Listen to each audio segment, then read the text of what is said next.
Hello दोस्तों, welcome है आपका स्पेशल नॉलेज भी में। कैसे हैं आप सब दोस्तों। श्रीमद् भागवत गीता का एक एक शब्द, एक एक उपदेश भगवान श्री कृष्ण ने स्वयं अर्जुन को दिया था।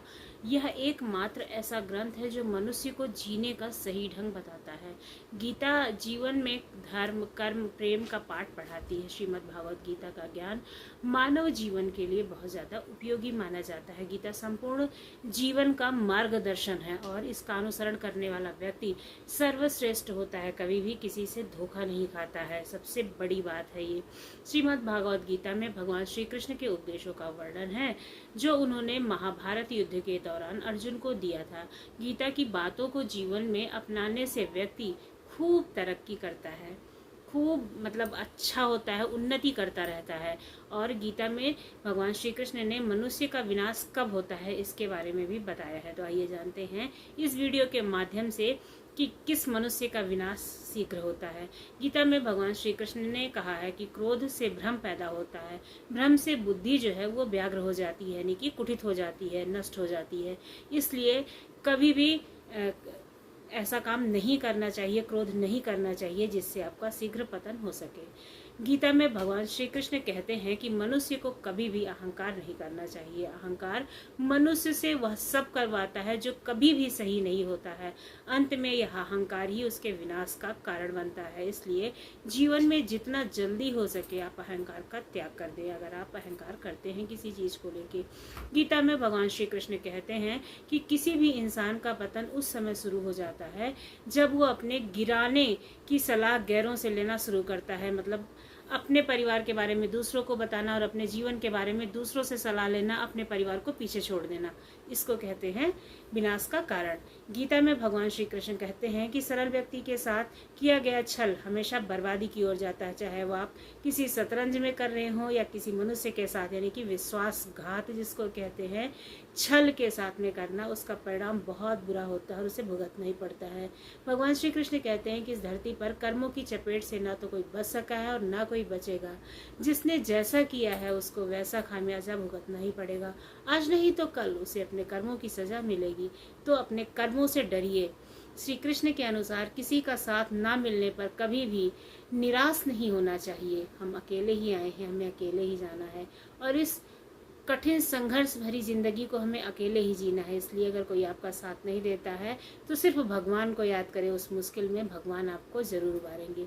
गीता में श्री कृष्ण कहते हैं कि आत्मचारों को मुस्कुराकर सहा जाता है और भगवान स्वयं इस बात को करने के लिए सलाह देते हैं। इसलिए हमेशा मुस्कुराइए अगर आपके साथ कोई बुरा करता है या बुरा होता है। गीता के अनुसार व्यक्ति को कभी अपने कर्मों पर संदेह नहीं करना चाहिए। ऐसा करने से व्यक्ति खुद का सर्वनाश कर लेता है। इसलिए सफलता प्राप्त करना चाहते हैं तो अपने कर्मों पर विश्वास रखिए। निसंदेह आपको सफलता अवश्य मिलेगी अगर आप एक ही पथ पर आगे बढ़ते जाएंगे और अच्छे कर्म करते रहेंगे। भगवान श्री कृष्ण कहते हैं कि मनुष्य अपने विश्वास से निर्मित होता है। जैसा वह विश्वास करता है वैसा ही बन जाता है। सदैव संदेह करने वाले व्यक्ति के लिए प्रसन्नता इस लोक में ना है ना ही परलोक में मिलती है। जो कोई भी व्यक्ति किसी भी देवता की पूजा विश्वास के साथ अपनी इच्छा को रखते हुए करता है, अवश्य ही उसकी इच्छा वो देवता पूरा करता है। और दृढ़ संकल्प के साथ हमेशा अपने कर्म की तरफ अग्रसर रहना चाहिए और ईश्वर पर विश्वास बनाए रखना चाहिए। आप खुश हैं या दुखी हैं, यह दोनों आपके विचारों पर निर्भर करता है। अगर आप प्रसन्न रहना चाहते हैं तो हर हाल में आप प्रसन्न रहेंगे। अगर आप नकारात्मक विचार लेकर जीते हैं तो आप हमेशा दुखी रहेंगे। आपके पास कितना भी कुछ भी हो, आप जो भी सोचते हैं चाहे वो भगवान कितना भी पूरा करते हों, लेकिन आप हमेशा दुखी रहेंगे और ये आपका शत्रु है। आपके लिए आपका ये विचार शत्रुता का कारण बनेगा। तुम्हारा क्या गया है जो तुम रोते हो? तुम क्या लाए थे साथ में जो तुमने खोया है? तुमने क्या पैदा किया था जो नाश हो गया? ना तो तुम कुछ लेकर आए थे और ना तुम्हें यहाँ से कुछ लेकर जाना है। जो दिया वो यहीं से मिला है और जो लिया है वो भगवान से लिया है। इसलिए दिए को दिया और लिए को लिया करके ही अपना खाली हाथ लेकर के जाओ और तुम्हारा जो कल है उसके लिए अच्छा सोचो। जो परसों है उसके लिए नहीं सोचकर आज के बारे में सोचो कि हमें करना क्या है और हमें प्रसन्नता किसमें मिलती है। सदैव वही काम करना चाहिए जिससे आपको प्रसन्नता मिले, जिसमें आपका मन आगे बढ़ने के लिए कहे वही काम करना चाहिए। भगवान श्री कृष्ण कहते हैं कि क्यों व्यर्थ की चिंता करते हो, किससे व्यर्थ में डरते हो, कौन मरा है, कौन मार सकता है, कौन। आत्मा ना तो पैदा होती है और ना ही मरती है। जो हुआ अच्छा हुआ, जो हो रहा है अच्छा हो रहा है, जो होगा वो अच्छे के लिए होगा। तुम भूत का पश्चाताप ना करो, भविष्य की चिंता करो। वर्तमान चल रहा है, व्यर्थ की चिंता छोड़ो और वर्तमान में जियो। यानी कि जो आपके पास है आप उसी में खुश रहकर उसी को जिए, तभी आप जीवन में खुश रह सकते हैं। परिवर्तन जो है वो संसार का नियम है। जिसे तुम मृत्यु समझते हो वही तो जीवन है। एक क्षण में तुम करोड़ों के स्वामी बन जाते हो और दूसरे ही क्षण तुम दरिद्र।